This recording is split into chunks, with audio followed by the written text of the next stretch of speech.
Bismillahirrahmanirrahim. Assalamualaikum warahmatullahi wabarakatuh. Perkenalkan, nama saya Nurul Fatimah dengan NIM D101211012 dari kelas PWKB.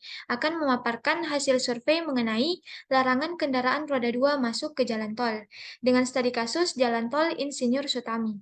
Adapun dosen pengampu mata kuliah perencanaan transportasi, yang pertama ada Bapak Prof. Dr. Ing Muhammad Yamin Jinca, MSTR.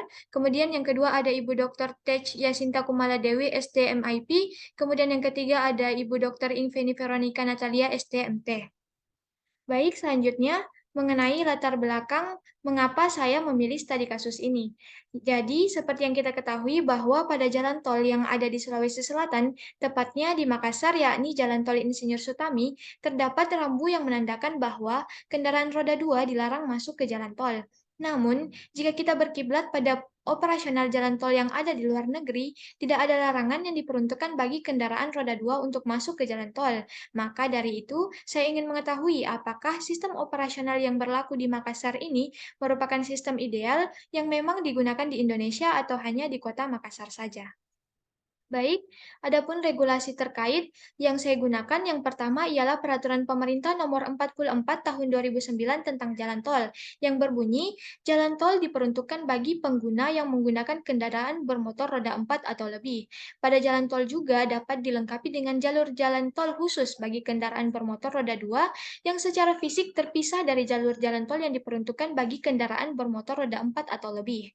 Berdasarkan pada pasal tersebut, bahwa motor boleh saja melintasi jalan tol, namun harus memenuhi beberapa syarat. Ketentuan yang dimaksud ialah pembangunan lajur tertentu khusus, di mana sepeda motor termasuk dalam golongan tersendiri sesuai keputusan Menteri, yakni pada nomor 370, yaitu pada golongan ke-6. Kemudian, regulasi terkait yang kedua ialah Undang-Undang Nomor 38 Tahun 2004 tentang Jalan, di mana pada pasal ini berbunyi apabila pengendara sepeda motor nekat menerobos jalan tol, maka akan terancam sanksi pidana, penjara maksimal 14 hari, dan denda paling banyak 3 juta. Nah, berdasarkan regulasi ini, jika motor diperbolehkan melintas di jalan tol, lantas mengapa pada jalan tol Insinyur Sutami terdapat penanda larangan kendaraan roda 2 untuk melintas?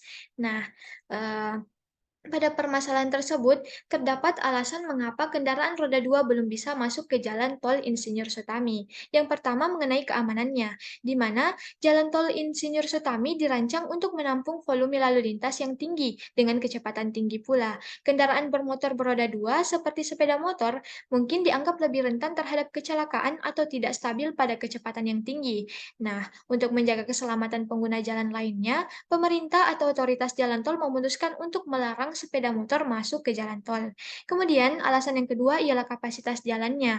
Jalan tol Insinyur Sutami sering digunakan oleh kendaraan dengan ukuran yang lebih besar, seperti mobil dan truk. Dalam beberapa kasus, mengizinkan sepeda motor masuk ke jalan tol dapat mempengaruhi kapasitas jalan dan kinerja lalu lintas secara keseluruhan.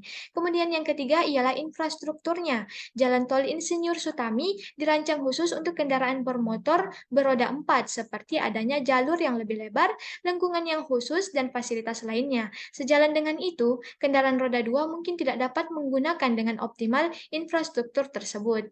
Kemudian, alasan yang terakhir ialah keuangan dan pemeliharaan. Jalan tol didanai melalui biaya tol yang diterapkan pada pengguna jalan. Dalam beberapa kasus, biaya pengumpulan tol mungkin tidak efisien atau mahal jika diterapkan pada sepeda motor.